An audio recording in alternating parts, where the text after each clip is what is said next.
110 degrees for 8 days. That is crazy. That's just too hot for too long.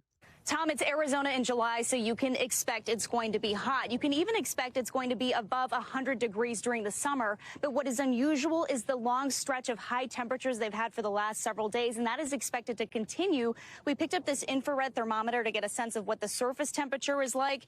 Here in this parking lot, it's reading 139 degrees Fahrenheit. It's not much cooler in the shade. Yeah, 139 degrees Fahrenheit in a parking lot? That is crazy.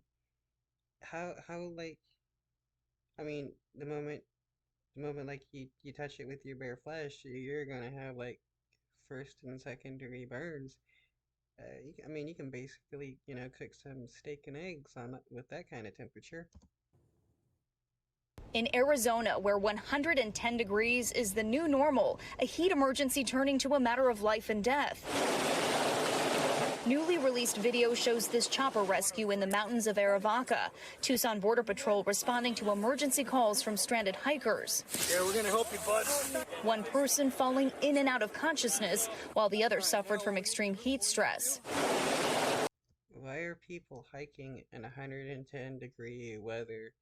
That is just not the brightest thing to do.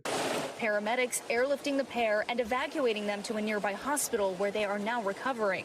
It's 104 degrees here in the Phoenix area. It's not even 1 o'clock in the afternoon yet. It's going to get even hotter in just a couple of hours. 110 degrees for a high around 4 o'clock this afternoon. These extreme temperatures here to stay, as excessive heat warnings have been extended through at least July 16th for much of the state. So I'm looking at the forecast, and it looks like there's highs reaching 118 and 119 by the end of next week, and that's the first for me. It's pretty damn hot, so I'm staying inside. Tanya is an Arizona native and on her way to work, but she's stocking up on ice first. She has to be outdoors for her job at a rental car company. I'm stopping at the Circle K to load me up like probably about 3 or 4 cups of ice so I can keep cool while I'm at work. There are days when it's so hot, she just gets sent home. They know that if it gets too hot that we just can call in to work and we won't have to go in. Yeah, because you can't survive too long in those kinds of temperatures. No matter how much like ice you have, you're gonna be sweating so much and yeah, just easily suffering from heat stroke.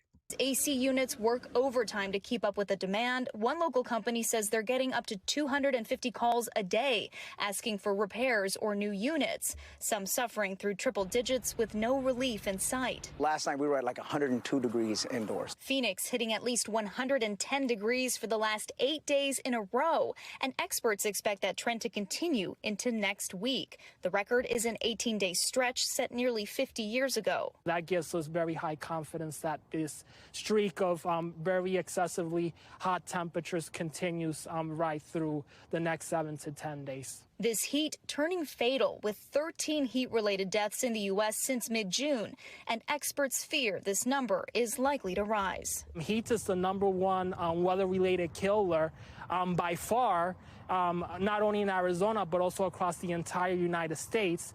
And so as a result, people need to take the heat very seriously. Okay, with that, Valerie Castro joins us now live again from Phoenix. Valerie, you and your team were there in that heat, talking to people all day long. What does 110 really feel like in a place like Arizona? Tom, you know when you open an oven door when you're cooking something and that heat hits you in the face? That's what it feels like when you step out of the car here. If you wear contact lenses like I do, they start to get dry and stuck to your eyeballs because it is just so hot. But it depends on who you talk to. We spoke to a woman who's lived here for more than 20 years. She says she's used to it. She knows to stay inside during the hottest parts of the day, drink lots of water. We spoke to another man who moved here from Louisiana last year where it gets pretty hot. He says he's never experienced heat like this in his life. And Valerie, those people that you were talking to that basically are feeling that 102-degree temperature at night when they're trying to sleep with their families, how are those people coping? Tom, it depends on where you live in the city, but most people do have air conditioners in Arizona. It just comes with the territory. But at night, the temperatures do start to cool down slightly. Again, though, it's really hard to cool down when the heat is this oppressive. Yeah, it is. Okay, Valerie Castro leading us off.